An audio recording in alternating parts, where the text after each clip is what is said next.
Programang ito ay rated SPG. Striktong patnubay at gabay ng magulang ang kailangan. Maaaring may masiselang tema, lengguwahe, karahasan, sexual, horror o droga na hindi angkop sa mga bata.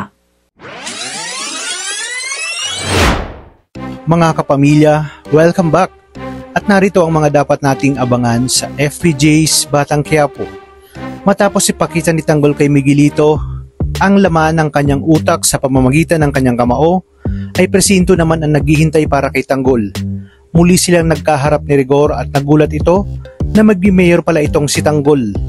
Galit na galit niyang sinabi na anong pumasok sa utak ni Tanggol at bakit nagme-mayor ito. Na wala namang alam at puro basag ulo lang ang alam kagaya ng ginawa nito kay Miguelito. Kasunod niyang dumating si Miguelito para siguraduhin mas malala pa ang aabutin ni Tanggol sa loob ng kulungan, sapagkat gagamitin ni Miguelito ang kanyang koneksyon para pahirapan si Tanggol. Sinubukan naman ni Tanggol na lumaban sa mga presong inutusan ni Miguelito para siya ay pahirapan. Ngunit hindi nagtagal ay wala ring nagawa si Tanggol at bugbog sarado lang ang kanyang inabot.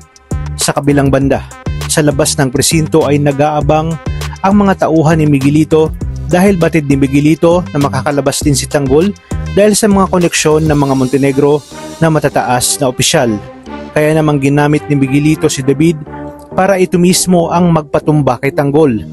Buti na lang ay dumating sina Don Julio at Mando para sunduin si Tanggol matapos niyang piyansahan ito. Nang papalabas na si Tanggol ay nakapwesto na si David, ngunit may kung ano kay David na pumipigil para kalabitin ang gatilyo ng kanyang baril, kaya't hindi niya nagawa ang inutos ni Miguelito. Kaya naman, sina Miguelito na ang nagpaulan ng bala habang nakatayo sina Tanggol. Buti na lamang ay hindi napuruhan si Tanggol. Dahil sa nangyaring ito, naging usap-usapan na ang kampo ni Miguelito ang may kagagawan at nagdangka sa buhay ni Tanggol. Mas lalong makukuha ni Tanggol ang simpatya ng taong bayan at maraming magiging basher si Miguelito. Matapos ang nangyaring gulo ay tuloy pa rin ang pangangampanya sa pagitan ng partido nila Tanggol at partido ni Miguelito hanggang sa magpang-abot sa isang lugar ang pangangampanya ng dalawang panig.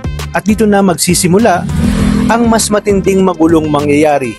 Mapipiko ng husto si Miguelito dahil sa isinisigaw ng mga taga-suporta ni Tanggol kung saan sinasabi na si Miguelito ang nagsimula ng gulo at kabahan na ito dahil paniguradong matatalo si Miguelito sa eleksyon. Kaya naman hindi nakapagpigil si Miguelito at pinaulanan niya ng bala ang mga ito. Dahil dito hindi makakapayag si Tanggol sa ginawang ito ni Miguelito, lalo na't nadadamay pati ang kanyang taga-suporta. Sinabi ni Mayor Roberto na umalis na si Miguelito at siya na umano ang bahala kay Tanggol. Sa kalagitnaan nito ay lumabas na si David at muli silang nagkaharap ni Tanggol. Hindi nila naiwasang magkatutukan ng baril sapagkat noon pa man ay mortal na silang magkalaban. Ngunit biglang lumabas si Miguelito at binaril si Tanggol na siya namang sinalag ni David.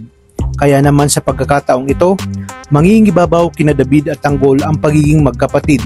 Nagulat si Tanggol dahil sa ginawang ito ni David. Ibig sabihin, iniligtas ni David ang kanyang buhay.